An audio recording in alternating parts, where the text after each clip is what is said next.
Podcast City Network. Greetings, Earthlings, and welcome to a brand spanking new episode of Urban Nerd Weekly. Today is Friday, June the 19th, and it's Juneteenth. It's also the 11th episode of this season, which is season 6. This week's Nerd News update, Travis Porter is back on the scene. Dave Chappelle drops a brand new YouTube special / Netflix special called 846. 6ix9ine and Nicki Minaj collab and got everybody talking. Mr. Rayshard Brooks here in Atlanta was murdered by a cop, and subsequently, a Wendy's was set on fire. However, they're not as related incidents as everybody seems to believe. T-Mobile service was down Monday, and so much more shit has happened this week. So just tune in, nerd out, to today's Father's Day Juneteenth episode of Urban Nerd Weekly. iTunes, SoundCloud, and Google Play Music, my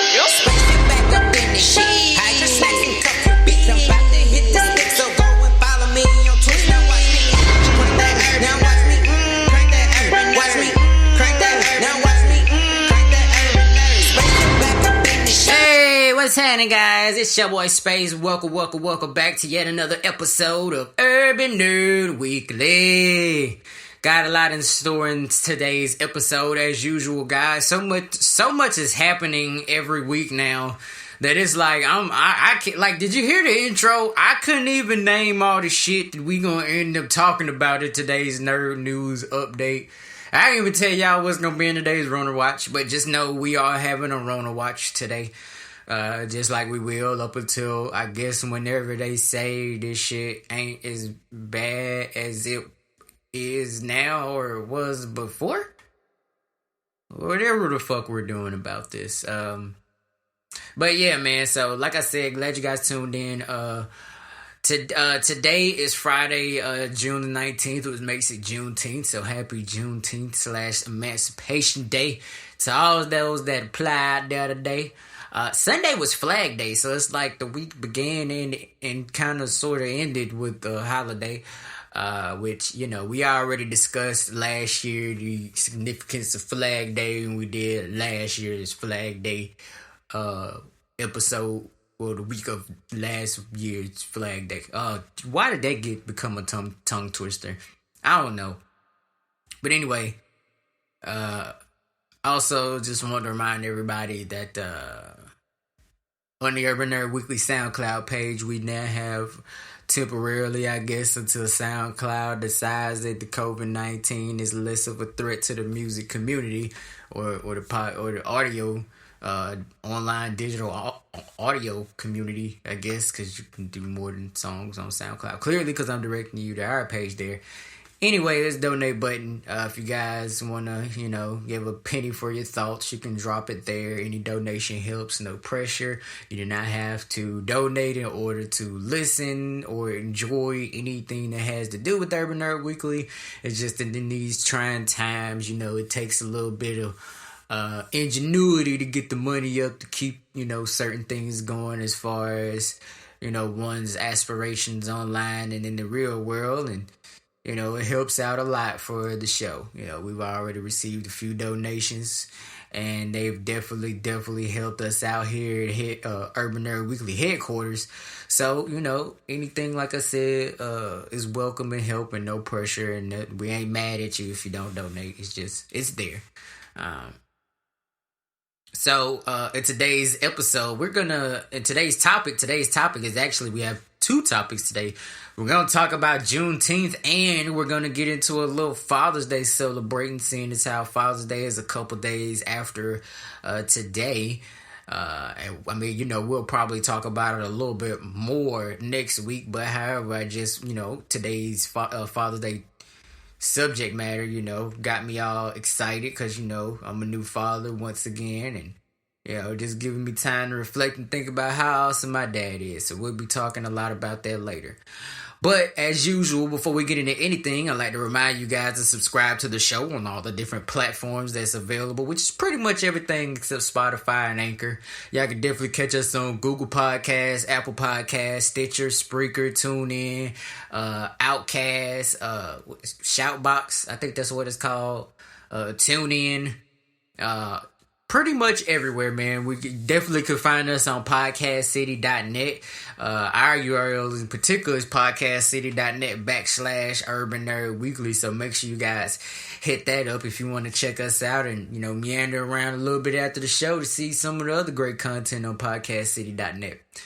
And thanks in advance for doing so. If you've already subscribed to the show, then make sure you guys leave comments and rate the episodes that you like the most, and make sure you give us some of your thoughts on some of the things that we touch on during each and every episode, so that way we can kind of respond to your next episode, or maybe online via social media. Speaking of which, wouldn't hurt if you guys want to follow us on social media, especially the big three, that being Twitter, Instagram, and Facebook. You can follow us at Urban Nerd Weekly on all three. No spaces except me, of course. No underscores, no dashes, just straight Urban Nerd Weekly. Everything spelled correctly. You can find my wonderful, sometimes co-host Nano Kitty Cat around the interwebs in the social medias. On Twitter and Instagram, you can find her at Nano_Kitty_Cat. And of course on Facebook, you can find her at Kitty Cat Nano 1, and that is her official Facebook page. And there you'll be able to see some even more great content that's specifically made just by her. You can find me, myself, and I on Twitter, Instagram, and Facebook at Space Was Here. That's at SPAYCEWUZHERE. And like I said, you can find me on the big three, but you can also find me on pretty much any social media site that's ever existed. I have a page on everything. I probably don't get on there as much as other websites, but you can still find me on MySpace if you're still on there. You know what I mean? You can also check me out on some of the newest stuff like TikTok and Triller. Deep in the game over there. Also at Space Was Here. Only URL name I think is different is Snapchat, which my name is A1 Space. So if you want to fuck me on Snapchat, you can just hit up A1 SPAYCE, man. I'll be on there from time to time. I ain't gonna lie, act like I be on there on Snapchat every day. I'm not 22 with that's taking like 2 classes a day and working at Burger King. I don't have the time to just be doing extra shit like taking pictures and just running them shits through Snapchat like I used to. Man, ain't nothing like I used to, man. It be like that though.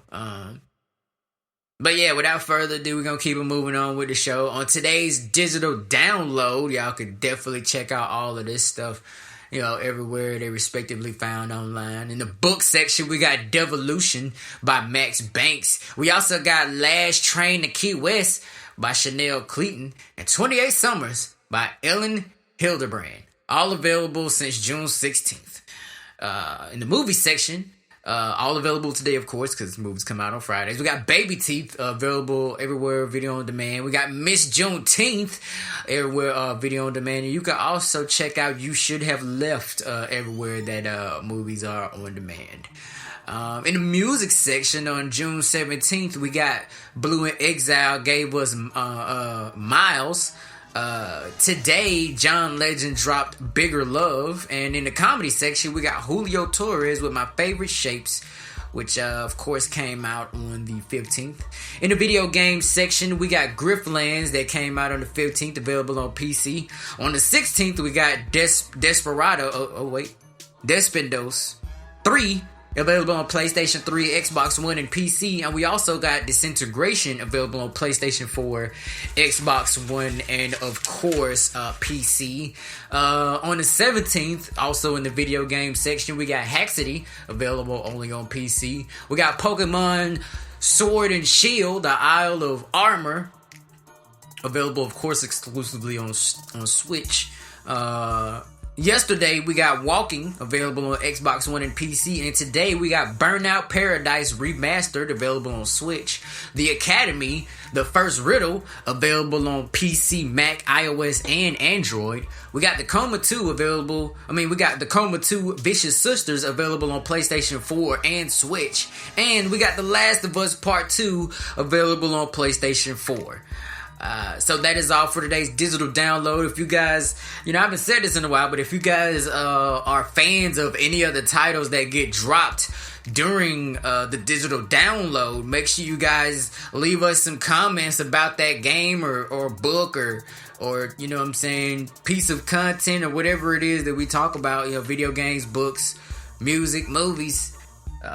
If you are a fan of that and, you want to give your 2 cents on how awesome it is, maybe we could talk about it on the show and give somebody else an inkling to check it out. And, we could connect even more over some cool-ass nerd nomenclature. But make sure you guys leave comments on all your different respective podcasting platforms. I forgot to mention YouTube is one earlier. They're not always in the right order, and sometimes YouTube skips episodes, but the show is syndicated on YouTube, so a lot of episodes you can check out on there and then, leave comments and stuff like that. I'm working on getting more episodes on there and having them in order. It just kind of ties into the whole getting on Spotify thing. I got a couple of, gears to twist as far as my little machine over here goes, and then all that'll be a go. But all in due time, guys. But, like I said, just check me out on there. Speaking of which, just reminding you guys about some of the other content we got floating around up there. Coming up soon, we got Urban Nerd Tributes, which is a tribute series that we're doing for a lot of the unjustified deaths and tragic events that have happened since around the time of the beginning of the Black Lives Matter movement. We're also going to be posting up some more Urban Nerd interviews. Matter of fact, we never actually posted on this feed the actual full interview of Cool Cutlass. We put the video up on YouTube, and I believe we got it up on Facebook, and parts of it are on Instagram and Twitter. But we never put the full version here on the Urban Nerd weekly feed, so we'll probably be dropping that in a couple of days. It might even be just later on today after this episode comes out. I gotta get to that. But make sure you guys check that out and even more that we have coming. And also check out Kitty's Corner, which is Nano Kitty Cat solo segment on the Urban Nerd Weekly Facebook page. I don't know why I said site. That made me sound old as fuck. But yeah, so y'all can definitely check out all those things. And we got so much more content that we do on the solo tip. But we're going to talk to you guys more about that stuff once you guys come all over to the Facebook page. Because sometimes it just takes up so much time for me to tell you guys all of the shit we doing. And then plus a lot of my projects are not even out yet. So I don't even want to talk about them until they drop. And Nano Kitty Cat's ever working on her shit. So, we just try to, pump out as much as we can. But that's all for the other content that we have floating around out there. Today, before we get to the nerd news update and today's topic, we actually have a content review on this week's episode. And it's actually Dave Chappelle's 846 special. Now, it's not a long one, but it's damn sure a good one. So saddle up. If you ain't checked it out, pause this episode right now. Go either to Netflix or YouTube and check that shit out. Then come back, because we about to tell y'all, if you ain't seen it yet and you want to see it, I don't want to spoil it for you. So make sure you go check it out. So if you want to, pause right now. If you made it this far in today's episode, that means you've either already seen Dave Chappelle's 846 special, or you've paused it and went and watched it and then came back to this episode, or you haven't seen it but you don't care that I'm about to spoil it, or you accidentally put your finger on the 14-minute timestamp and now you're just trying to figure out what the fuck I'm talking about. If that's the case, just rewind the episode to the beginning and figure out how we made it here. But anyway, so in case you didn't know, over the weekend, Dave Chappelle, I believe it was Sunday, dropped a brand new Netflix. It literally went from Dave Chappelle's going to drop, I literally read that morning that Dave Chappelle's going to drop another Netflix special, to a couple of hours later, my girl is asking me, have I already seen it, because it's out already. They had it out on Netflix, and it was available on YouTube in full, if I'm not mistaken. I mean, unless the Netflix version is longer than 27 minutes, I'm pretty sure it's the full version on YouTube. And, kind of unorthodox, is kind of a, closer to a 30-minute special we're used to getting an hour or more out of Mr. Chappelle there. However, the special was pretty awesome. As usual, Dave delivered with that real shit like he does every single time. He didn't miss a single point. One interesting thing was he did something that's kind of indicative of what I've noticed is becoming probably going to be like the next new trend in concerts, is that it was outside and it was a parking lot where they set a stage up. And then all the audience was allowed to sit in chairs out in the parking lot, which is cool. I've been to a concert like that before, actually. When I was like, I don't know, a preteen or a teenager. Me, my mom, and my cousin all went to this Outkast concert that was outside. It was actually a Dungeon Family concert. So the whole Dungeon Family and the Attic crew was there. Like CeeLo Green, Goody Mob, Outkast, Young Bloods. Fucking everybody that was in that camp at some point was there at that concert that day. And it was outside. They had like food and rides and shit. It was like a little mini fair. And we didn't even know that it was going to be an Outkast concert there that day. We just kind of saw them setting up this stage slowly. And then after a while, we had enough food and drinks in our system, and they played a couple of games, and we look over, and some guys getting up on stage with a microphone. Next thing you know, they introducing one member after another of the Dungeon Family. That's a tangent. That's what we like to call those. And I just went off on about my personal experience in a parking lot concert. Fun fact, Travis Porter, who I'll be talking about in today's Nerd News update, also did a parking lot concert recently that I fucking missed.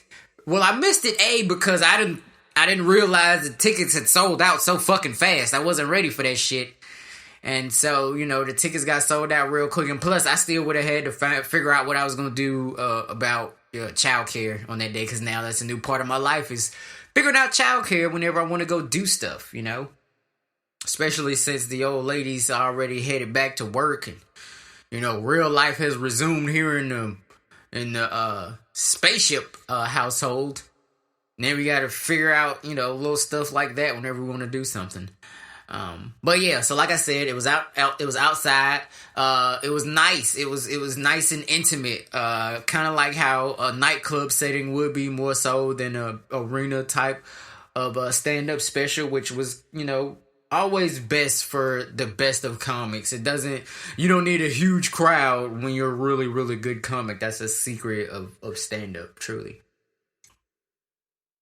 However, he got up and he talked about a lot of the pressing issues of the day. Of course, it was spurred, of course, much like everything else lately, by the George Floyd incident. And a lot of black rage and frustration got to be vented out. I think it was a collective thought that he was delivering that kind of made this particular special so compelling amongst all of his others. And it was just refreshing to kind of see Dave do something raw. You could tell it wasn't like incredibly prepared material. Like it wasn't stuff he's been working on for a year and perfected to do a special on. This was more so what I feel like it's kind of would be like to see the great Dave Chappelle at an open mic setting. Like he had some points that he wanted to talk about, and it seemed like he was really feeling some shit. And it was kind of mixtape style stand-up special-ish. You know what I mean? Like, it seemed more close to Straight Off the Dome. Looked like he kind of just wrote down a couple of words here and there to remind him of what to talk about. And then he expounded on each and every topic. And as usual, we was fucking feeling that shit. I know I was feeling this shit. I watched it with my girl. I mean, he spit that real shit. Nothing phony, nothing attention-grabbing about it. He just, one of the things that he wanted to hit on the head is that, a lot of people are commenting about how a lot of black celebrities aren't really speaking out about what's going on. And that's mostly because everybody knows where everybody already stands on these issues. You know what I'm saying? J. Cole himself and even Kendrick have been criticized for what they have and have not been saying, despite the fact that these two gentlemen are actually out in the streets as well. And we'll talk a little bit more about that in today's Nerd News Update. There's so much shit in today's Nerd News Update. Gosh, I don't even know. We might end up having to do another part 2. Like, that's how much shit is going on in the world. It's starting to become like we're in this era of I gotta do part 2s to every fucking episode because there's no way to talk about all this shit all at once. And pack it in one episode and still go into the details necessary. Because I don't like to just run over shit. You know what I mean? I really like to go in depth about what's going on. And because I read multiple stories about a lot of these subject matters. So I like to get a real well-rounded perspective on the issue. But yeah, so of course, without even saying it, y'all already know I give Dave Chappelle's 846 special 5 glasses push-up straight up off the nose. You know what I mean? And then not to mention, we learned today that I learned in this special that because if you didn't know, he named the special's called 846 because that's how long the man had his knee on George Floyd's neck, ultimately causing his demise. But we learned in this special that is also the time that Sir Dave Chappelle was born. He was born at 8:46 in the morning. I believe he said in the morning. I can't remember if he said AM or PM. I think he said in the morning, though. Seems like he was born in the morning. He seems like a type of person that was born in the morning and just wakes up early every morning just cause. I don't know. And he also shares birthday with Kobe Bryant, which is 824, which is another set of numbers that he shared in that special. If you haven't, though, if you're one of the people who haven't seen the special and you listen to me tell you some of the stuff, I kind of gave it more of a review. I didn't break it down point for point just in case you listen to this part of the show without having seen it. You could still fully enjoy the special without me ruining any punchlines for you. But like I said, I give it 5 glasses push-up straight up off the nose, man. Dave Chappelle drops another immaculate project, and just as a fan, I couldn't be more thankful. But that is all for this particular content review. Like to give a quick shout out to the sponsors of the show. First sponsor up is Project South, a community outreach program that Nano Kitty Cat and I have definitely been trying to do some work with. And when I say trying, is we would have done more, but then the corona hit. Nobody wanted to fucking play outside anymore. But just a little background info. Project South is a movement building organization founded in 1986 to strengthen community organization, develop accessible political education, and build people-centered infrastructure in the United States South. It's based here in the hometown of Atlanta, and it cultivates a productive space for social movement leaders, organizations, and collaborations to build people power from the bottom up. Our work is informed by historical legacy and root cause analysis of our social and economic conditions. Project South recognizes the powerful role of media and communications in educating and activating our communities to work for racial, economic, and social justice. And it remains committed to develop a movement-driven communications infrastructure in this region. Now, since the world is opening back up, I'm sure we're going to be having some more Project South-based events coming up real soon, so keep your ear holes wide open for more information about that. And big shouts out to the Black Belt Radio Network. They are the network that we are a part of in conjunction with Project South. We're spearheading the youth movement over here, and we can't wait to, bring in some more fresh blood to the cause, man, because it's definitely a beautiful thing we got going over here. Another big shouts out to Creative Customs, and yet another sponsor. Creative Customs, when it comes to custom made clothing, shoes. I said clothing, shooting. What the fuck is shooting? Anyway, clothes, shoes, and other apparel and accessories. Creative Customs is a place to go to get it customized, man. When it comes to just plain Jane clothes or your designer wear, you can get all that custom made at Creative Customs. Shirts, drawers, socks, bras, and all. If you want it customized, holla at Creative Customs to customize it all, man. Another custom made based business, Sweet K's Cakery. When it comes to desserts and other sweet tooth fulfilling items, y'all got to holler at Sweet K's Cakery to get your fix, man. Especially if you got like a bunch of stuff coming up at one time. Let's just say you want to throw a Halloween party for your babies, and your mama's birthday is like 2 days before Halloween, and your man just about to get out of jail or some crazy shit. I don't know. Let's just say you gonna get some cake pops for your baby and you know what I'm saying, her Halloween party for all her little friends. You can get you a nice little custom made mini cake. You know what I'm saying? For your man, when he get out, have him a little something to snack on. Probably in jail food. That shit ain't no good. He'll love some cake after whatever the fuck you give him whenever he gets out. And then for moms, you can invite her and all her little bridge partners or spades partners or dominoes playing friends. I don't fucking know what your mom does. But let's just say they like doing all that shit. You can get them some cupcakes, get them all custom made, and get them all at a real nice rate. Because you got them all at the same time, man. Sweet K's Cakery totally understand when people working on a budget, and they can work with just about any price. So if you got needs, man, holla at Sweet K's Cakery to get them fulfilled. Last but not least, shout out to Marketing the Pie Studios, a management and marketing firm. When it comes to managing digital assets as well as talent, Marketing the Pie Studios got what you need, man, when it comes to distribution, just marketing, advertising, just, you know what I'm saying, getting the word out there about you, or, you know what I'm saying, let's just say you're at that entry level part, you got a lot of content, or you're running a business and you need content. Don't waste $3,000 in experimenting with shit, and then you just wake up and realize you blew a bunch of money not to progress your company. You can invest a fraction of that with Marketing the Pie Studios, and your ROI on your return on investment will be phenomenal in comparison to you just blindly going out and doing it on your own. So make sure you holler at them, man. Right about now, we're about to slide into today's nerd news update. On Monday, there's a pretty good chance one of my fellow nerds, like yourself, listening to this episode, had a little trouble with phone calls on Monday. Whether it was your phone or the phone of someone you were trying to call and couldn't get in contact with, perhaps for the entire or a good bit of the day that you were trying to contact them. Well, guess what?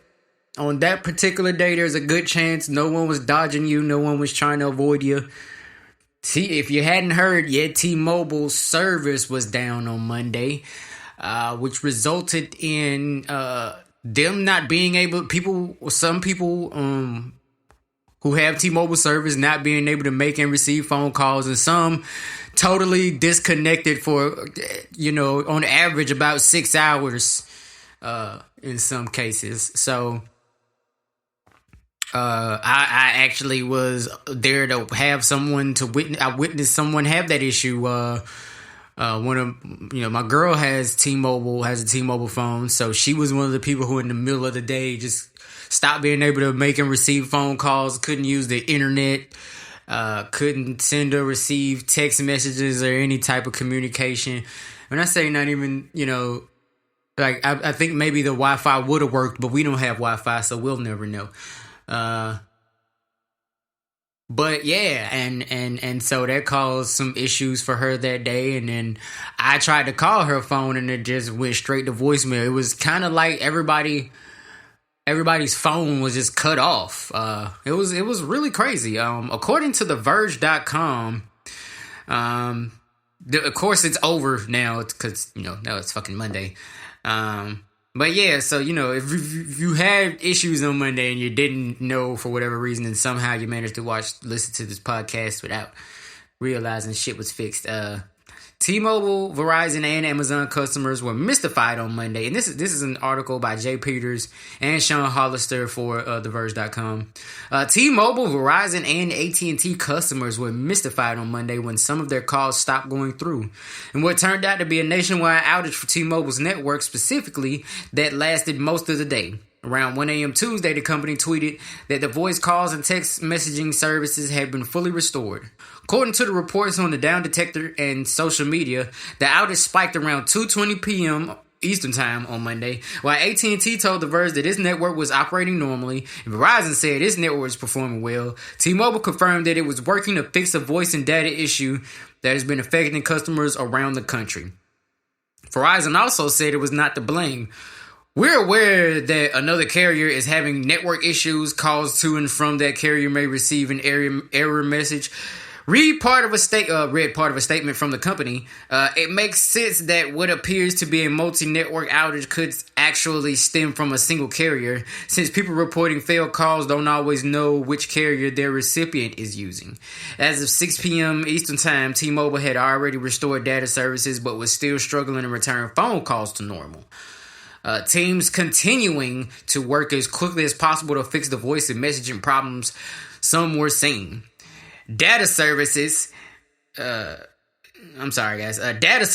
now available and some calls are... I'm reading a tweet. I should have said that. Teams continue to work as quickly as possible in a tweet by Neville or Neville. Someone named Neville Ray. Probably the guy that's replacing the new guy in Mauve or whatever. Teams continue to work as quickly as possible to fix the voice and messaging problems some are seeing. Data services are now available and some calls are completing. Alternate services like WhatsApp, Signal, iMessage, FaceTime are available. Thanks for your patience. Shut the fuck up. You did not just sit up here and tell me that just because some shit like iMessage and WhatsApp is we could use that. Of course that shit's still working, bitch. That ain't what the fuck we asking you about. Get my motherfucking phone working back. My girl was fucking pissed the fuck that day. Oh, God. I'm not laughing at her. I'm just laughing at the thought of the collective amount of people that was that mad at the same time. It's almost unfathomable. And in another tweet, he said, our engineers are working to resolve a voice and data issue that has been affecting customers around the country. We're sorry for the inconvenience and hope to have this fixed shortly. I think I read that in the paragraph earlier today. As of early midnight Eastern Time, 6 hours after the update, T-Mobile wasn't quite finished yet. We are recovering from this now, but it may still take several more hours before customer calling and texting is fully recovered. Read a blog post from T-Mobile CEO Mike Sievert. Multiple Verge staffers were unable to place calls to T-Mobile on Monday. It appeared that both Sprint, now a T-Mobile subsidiary, and US Cellular were also experiencing problems, which I'm willing to bet that meant Metro PCS was having a couple issues too. It's still unclear what the issue... in this article it says... it's still unclear what the issue might have been, but I'm going to pop over to another article in a second, because in that article it does clarify what the fuck exactly happened. It says here, it's still unclear what the issue might have been, though T-Mobile said early Tuesday AM that it was an IP traffic related issue that was creating significant capacity issues in the network core throughout the day. Earlier this evening, FCC Chairman Ajit Pai, I don't know why I said his name like that. I feel so fucking racist, but I'm black, so it doesn't really count. That the outage was unacceptable and that the FCC will launch an investigation. During the T-Mobile outage and a brief Facebook Messenger outage...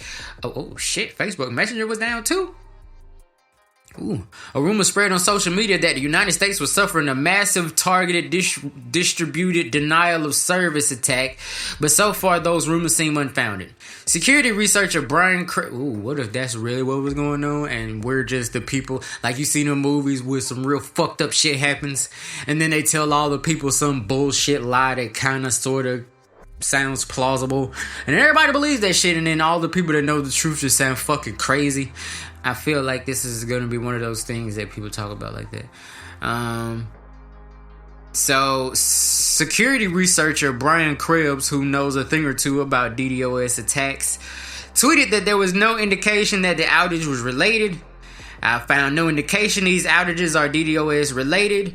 Rather, there may be Sprint T-Mobile issues related to a wonky update in the systems from the Sprint side to help merge with T-Mobile. Not sure what may be up with other carriers. I said characters. I meant to say carriers. According to Malware Tech blog a tweet from Malware Tech blog's page. So far, no provide other than so I don't think they speak English that well because it don't sound like they got it all the way grammatically correct here. But so far, no one has provided no provider other than T-Mobile, I think is what they meant to say, has declared that they're having issues. And T-Mobile hasn't said anything about DDoS, but now we've already gone from an anonymous account tweeting a meme pew pew map to pew pew map to senators chiming in. Can we maybe pump the brakes and wait for info? And this tweeted at 8:20 p.m. On the 15th. So, okay. Yeah. Oh, okay. So, sorry. I was reading some updates and shit. About, I thought it was going to be some more shit, but they just saying shit that I said before I read their little article and shit. But yeah, and according to an article in CNET.com, the reason that T-Mobile was down fully, carrier says calling in Texas outage was caused by an IP traffic storm. Now I'm not gonna read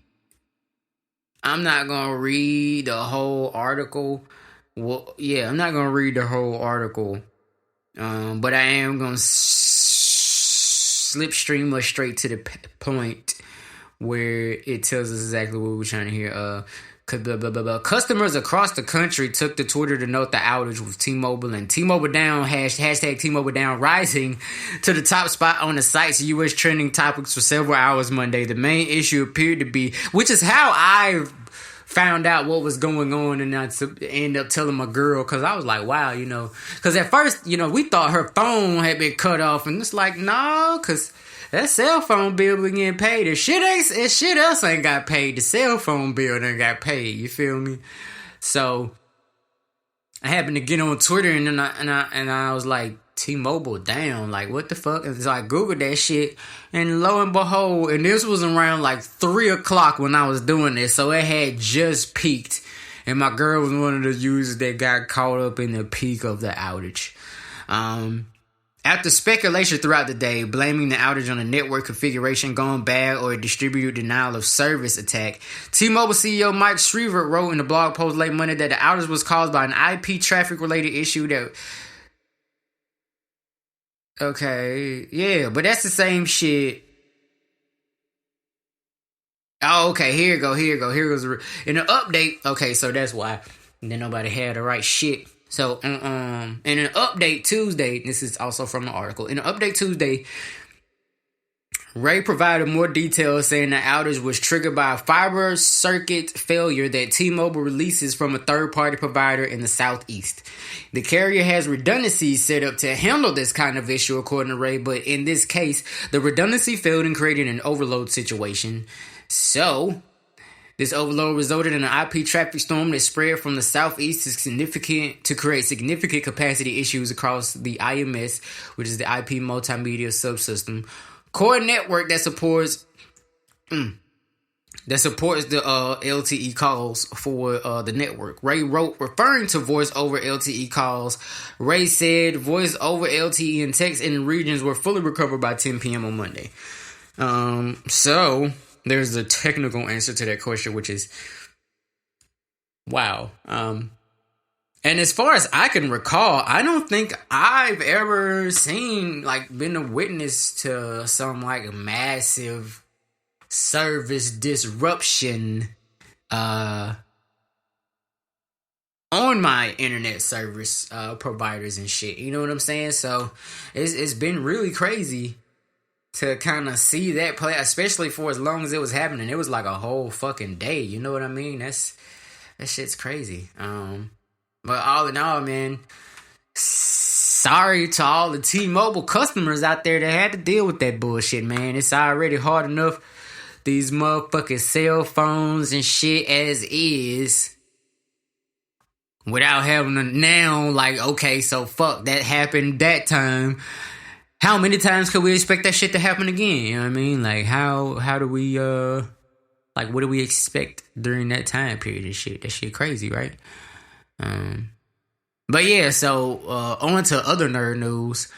One of my favorite music groups by the name of Travis Porter is making a triumphant return. It seems like around what they're calling the 10-year anniversary. It's 2020. They're saying 10-year anniversary, even though all the real hardcore Travis Porter fans have been fans since 2008, not 2010. So for all of us, it's like 12, 13 year anniversary.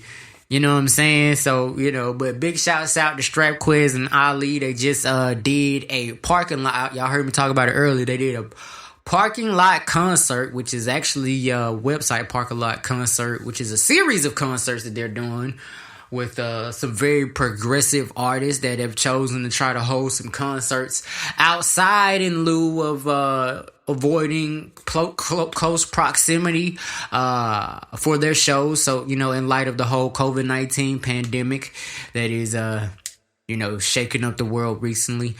Or as a lot of us here in 2020 like to call it, level 3 of Jumunji. So yeah, but big shouts out to them, man. I didn't get a chance to go to the concert because the shit sold out so fast before I could even buy my tickets. Because I was trying to figure out, you know, what to do with my little guy, you know, how my girl and him was going to be able to spend some time that day and whatever. Because, you know, couldn't take him there. He's, you know, too young for shit like that. And yeah, man, so... But they also did streaming online at parklotconcert.com as well as their Instagram page. Part of the show was being broadcast on their live. So, you know, it was awesome to know that the boys are back in town. Hopefully they'll be dropping some new music real soon. And I personally know I definitely cannot wait to hear it. And other music news, and this is not, of course, the first time they ever did a song together, but Tekashi 6ix9ine and Nicki Minaj have recently did a collaboration together. And yeah, a lot of people, you know what I'm saying, kind of feel some kind of way about that shit because, what the fuck? 6ix9ine are making music with the aim to help others. The rappers are releasing a new single. What the fuck? A portion of proceeds from which will go to charity.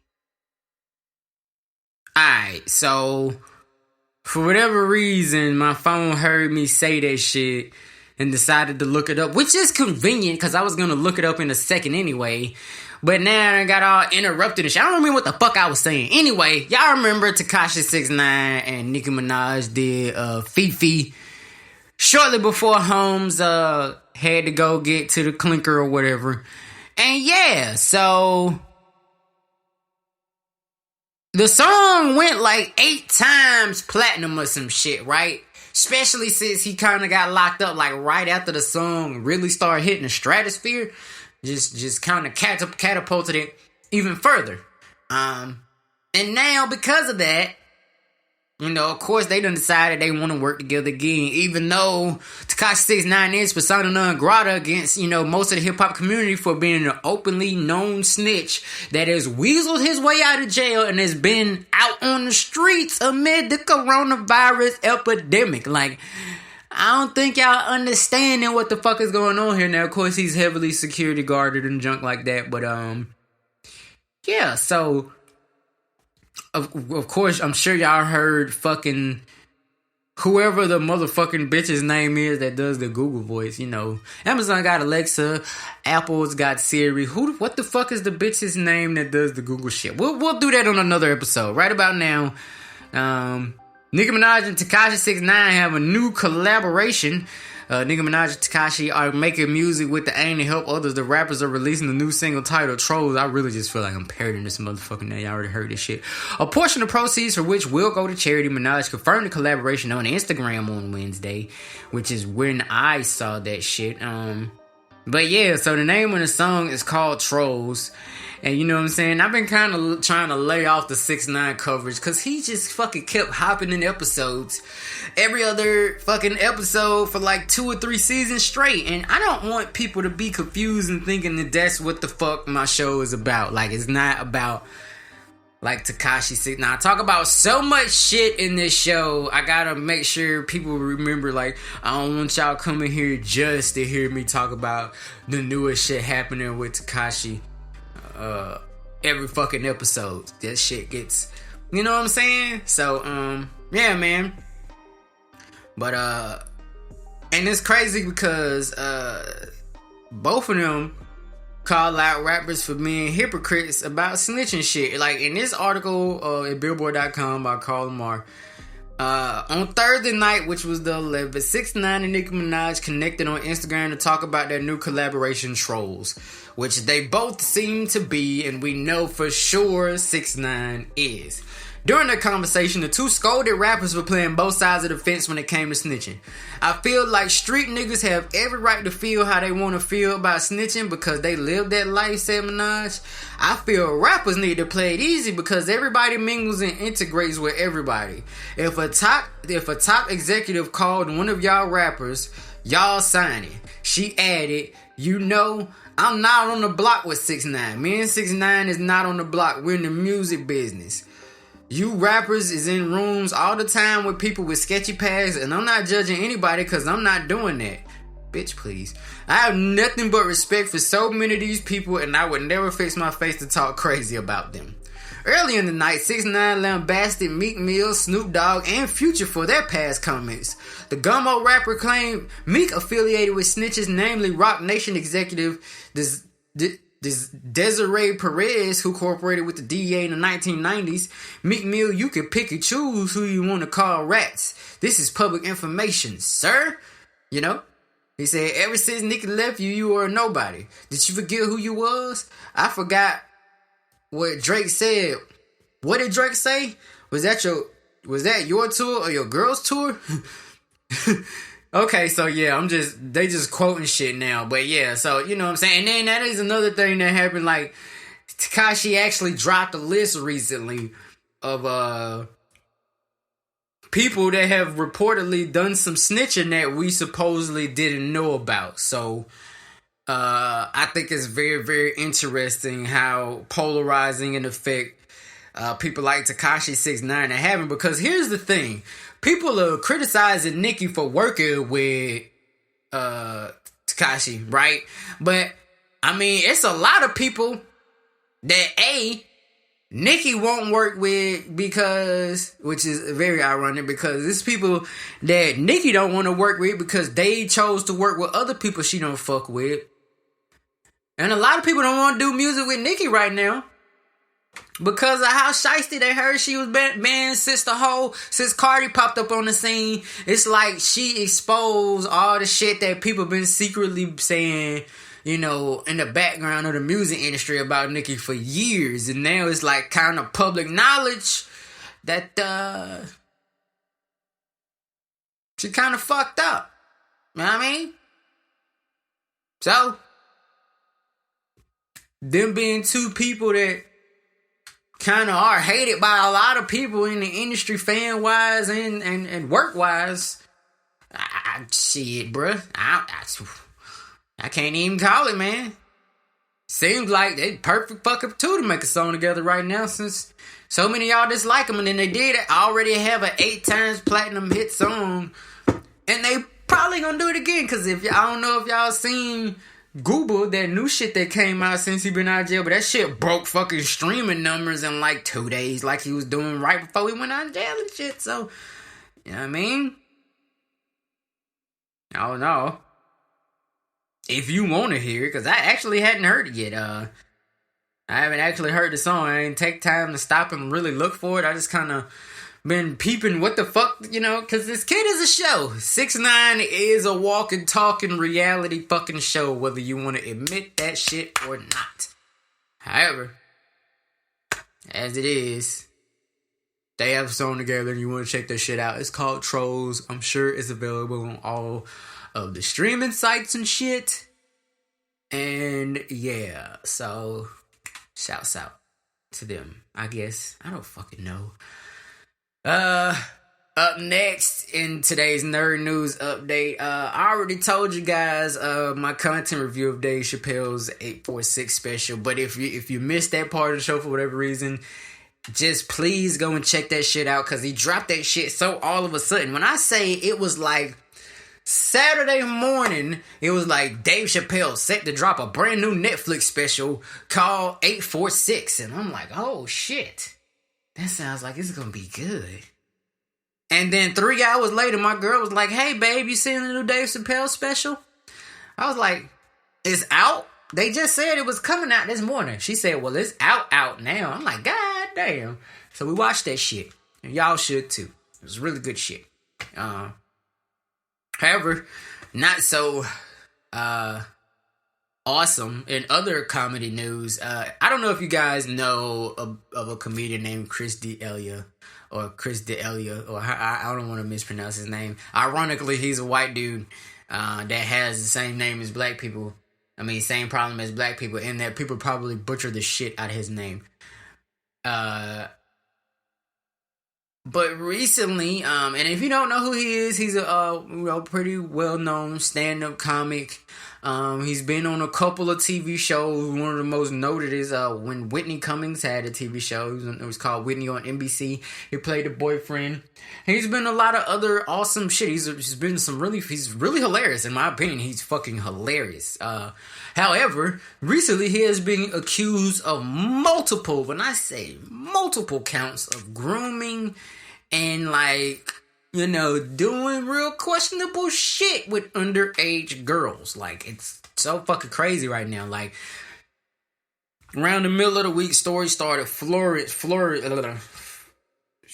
flying in from every which way about Chris D'Elia, and then there's messages, there's receipts, bro. It's sad if you're a Chris D'Elia fan, cause it's just him messaging girls on Facebook and shit, and then the conversation becomes pretty excusable up until the point where he eventually asks them their age, and then he lets them know they're underage, and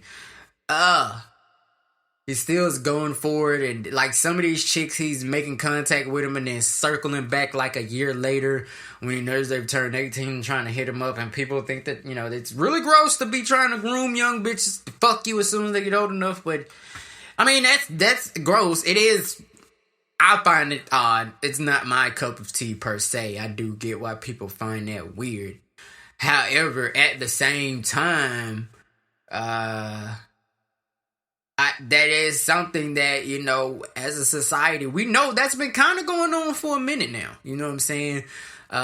We only just recently kind of got to a point as a society where we really see some shit like that for real is wrong.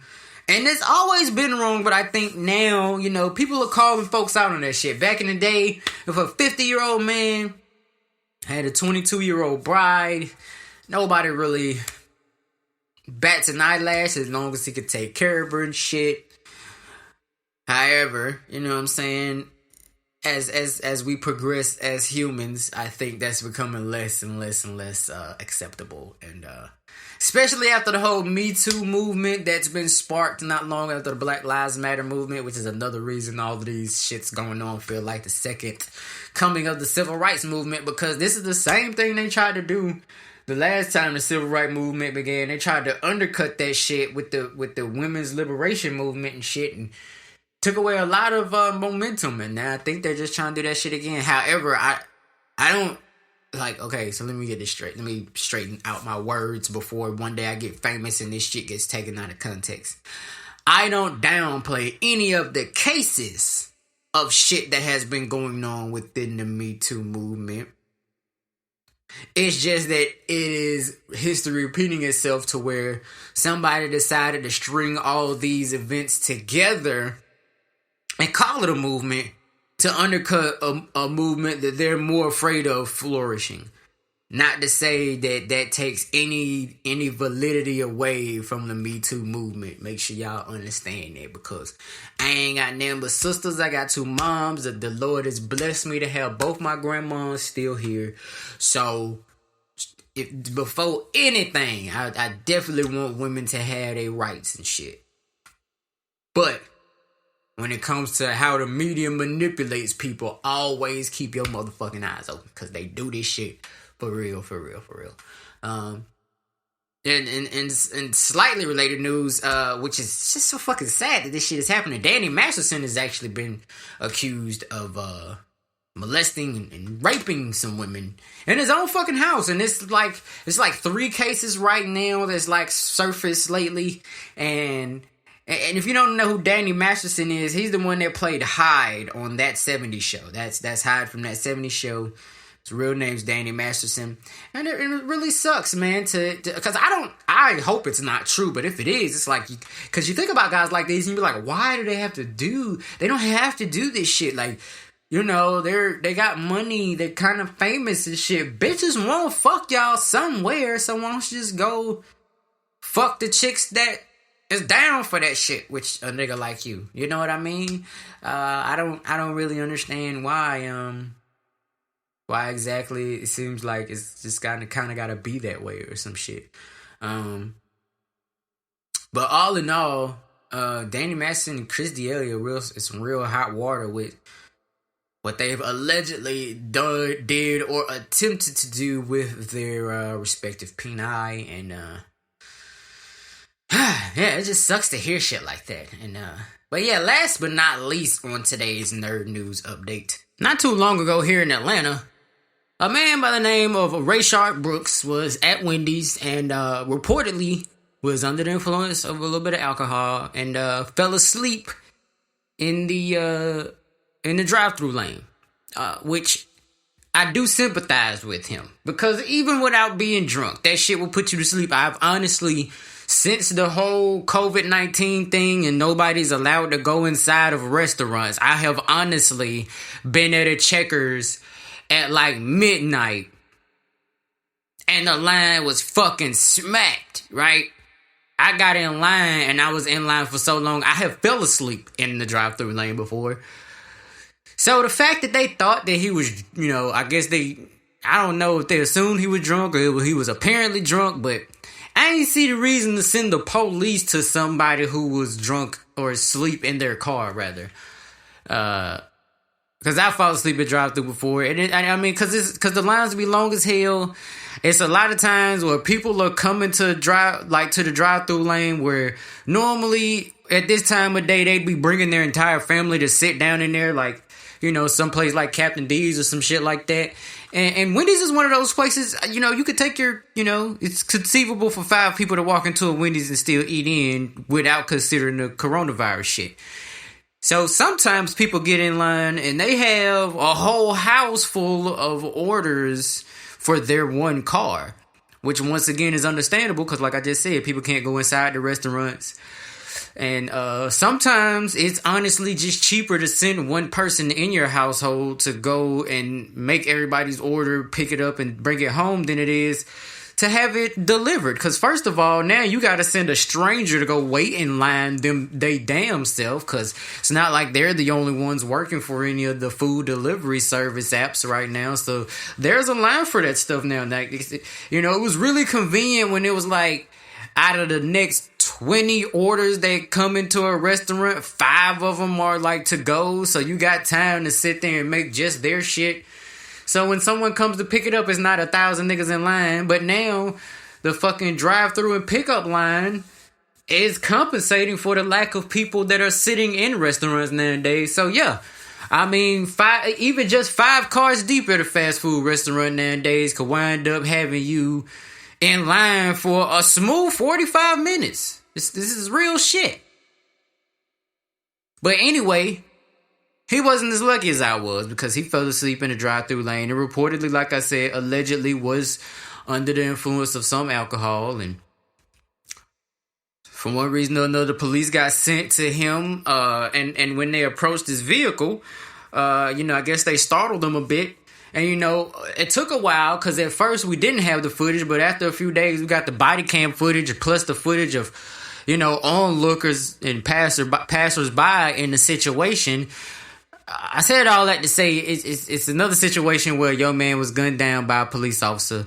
There was a scuffle that ensued between him and the cop, and it was so weird because it was all of a sudden. He was very compliant, seemingly at first, and then suddenly he just kind of started wigging out. And there was a scuffle between him and the officer, and of course, conveniently, the body cam fell during the scuffle, so we didn't get to see the finer points of what exactly occurred between the two gentlemen. However, we do know that at some point, Rayshard Brooks did take the taser from the officer, which, you know, a lot of people I feel like agree with me on this. I feel like that man got shot because that officer was embarrassed. He got his own shit took from him. You know, I'm looking at the news report that night because that's what happened. He took his taser and then he started running and he turned around and he pointed the taser at the officer. And I guess he probably, I don't know, I think he shot it at him. Either way, the officer shot him with an actual gun, killing him subsequently. And of course, you know, amid everything that's going on in the country right now, the media has been all over this, and it just so happens some crazy dumb luck. Because of course protesters are now around the area because the incident happened there. But now, for whatever reason, someone was playing with fireworks around the area of the Wendy's in question. And the Wendy's apparently had a broken window and some fireworks ended up flying into the Wendy's window. And that's what set the Wendy's on fire. However, that information wasn't available immediately. Because for about 3 days' time, everyone was under the impression, or most of us were under the impression, that the fire was set by protesters who are outraged by the murder of Rayshard Brooks, which was not the case if you were still misinformed on that little factoid. It's a really fucked up coincidence, and I'll be just as confused as you are that shit was actually, you know, just a coincidence. But it as it happens to be, it was just coincidentally that very Wendy's was set on fire. And it was on fire for quite some time. It was almost exactly 24 hours after the incident in question. And you know, now the whole Black Lives Matter, as well as the whole black community of Atlanta, is rallying around this. They had Killer Mike and T.I. once again coming out and talking to folks. And T.I. actually spoke to the family of Rayshard Brooks. And the Wendy's in question is the Wendy's near University Ave off of 285. If anybody didn't know that already, it's you know, it's one of those things that in the city here it's well known. But if you're not from here and you planning on coming here soon, these things you need to know have happened here recently. There are so many more stories to dig into as far as what is going on out here, and you know, this one is just really fucked up, because with everything going on right now, you think the officer would have thought twice about something like that. But in all honesty, in my opinion, and I think a lot of people agree, this man was killed because that officer got embarrassed. He stole your taser and he ran, cause some news reports was like, yeah, well, you know, he did point a taser at him. It was your fucking taser, Mr. Officer. You failed as a cop to secure your fucking weapon. A civilian should not be able to take your shit. I repeat, as a police officer, no civilian should be able to take your shit. Period. So it was your failure to do your own job that embarrassed you, and then now you want to fucking kill somebody because you ain't shit. Y'all niggas make me sick, bro. That's all for the main nerd news updates. We do got a little bit of a couple of updates on this week's Rona Watch. First up, over 1.5 million Americans have filed for unemployment as job losses continue. This is what's happened over the last week. Like, people are now, we got, because here's the thing. There are people that had jobs and was barely hanging on to them amid all of the shutdown shit. But now that things are back open for whatever reason, there are people that have still just now been getting let go. Oh, and a quick update in the Rayshard Brooks case. Garrett Roth, who was the officer who shot and killed Rayshard Brooks, has been charged with felony murder as well as 10 other charges. And here's the thing about this officer. It's a lot of shit on his record. You know, he done got reprimanded for pointing a gun at someone else's car, you know, while on duty. And it's a bunch of other shit going on with this guy, man. Like, he's been under some real scrutiny. And now, because this case has been brought to light, you know what I'm saying? This case alone, he's got 1 count of felony murder charge, four counts of aggravated assault with a deadly weapon, 1 count of criminal damage to property, 4 counts of violation of oath. Oh, shit, you violated the police oath, nigga? Now, as a cop, if it's a cop that's violating the police oath and doing shit like this, y'all got to disown this nigga. He belongs to the streets now. He made his decision. Oh, and 1 count of aggravated assault. Now, as we all know, he'll probably beat most, if not all, those charges. But the fact that, you know, he was charged much swifter than the case of George Floyd, I think definitely is going to send a message to the city that, hey, they're at least fucking trying. You know what I mean?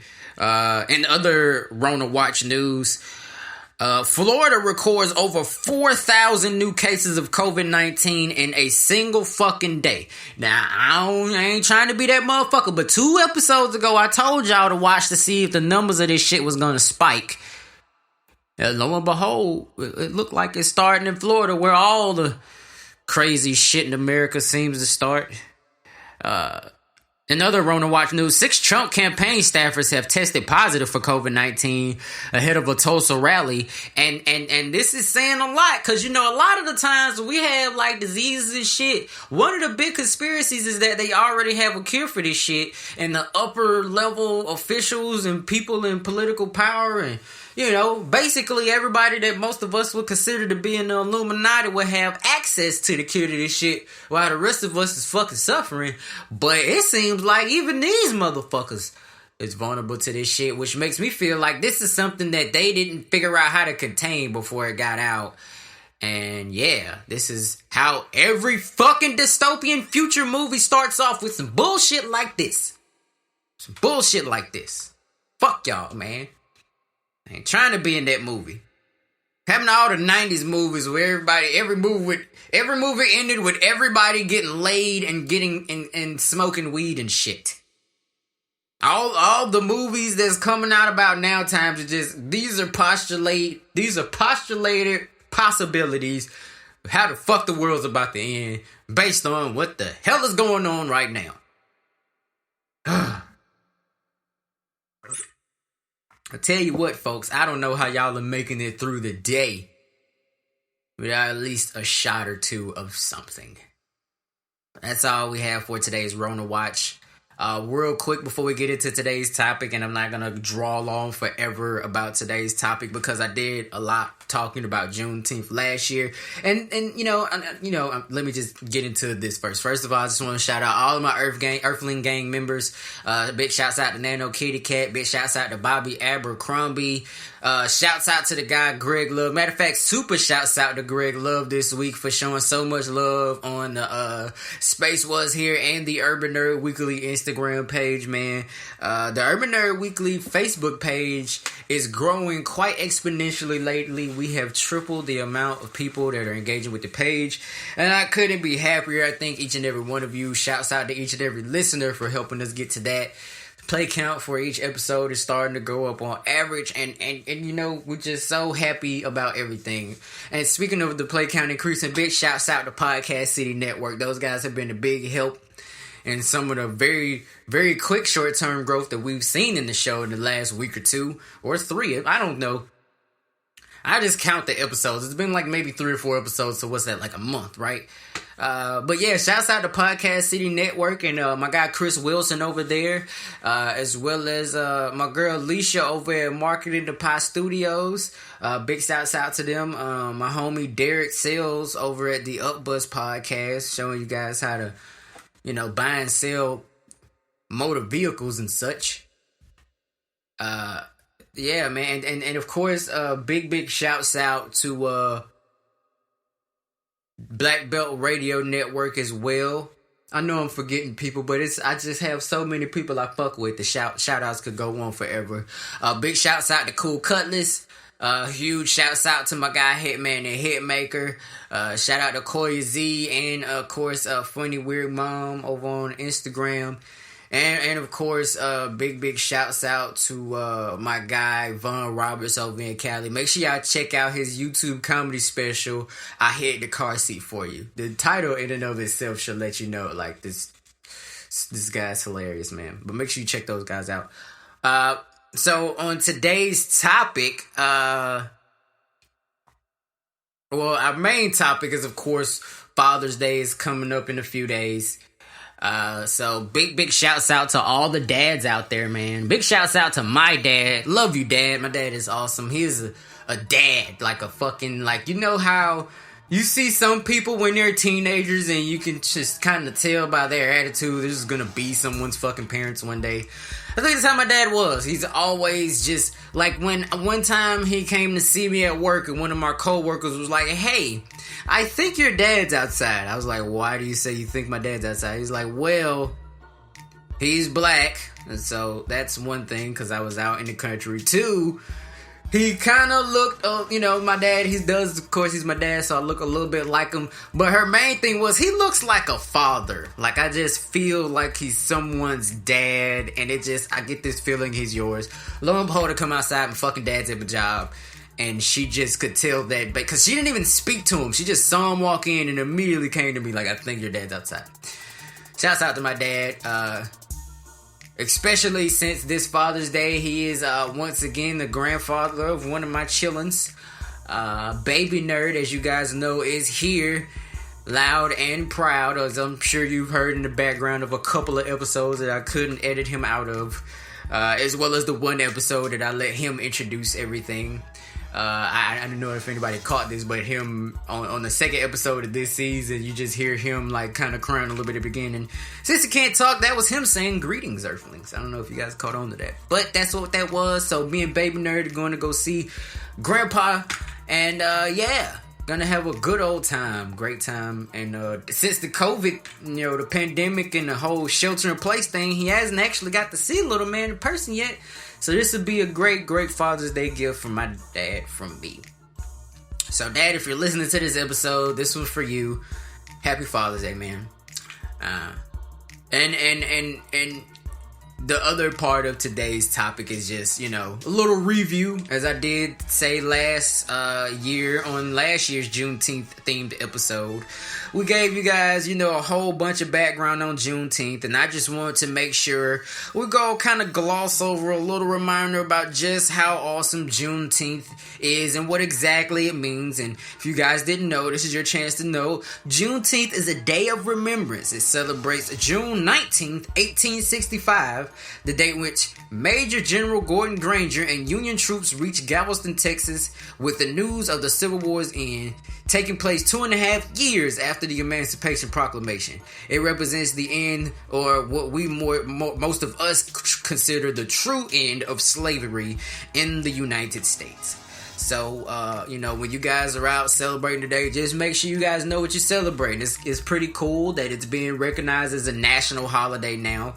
And it's pretty awesome that it's pretty close to Father's Day. So, it's kind of an awesome weekend to just, kind of grill out and start up summer and such. You know what I mean? Because it is the astronomical is about to be the astronomical end of spring and beginning of summer, as you guys well know, which also reminds you that since this is episode 11, the next episode that you guys hear will be the last episode of season 6. I know this season seems so short because I busted out the first half of the season in like 3 days, and then I've been kind of hitting you guys up with a bunch of episodes bonus wise and part 2s and such, and plus the other urban nerd tributes and urban nerd interviews coming up. You guys probably won't even realize that the season ends and begins, because we still gonna be just dropping so much content.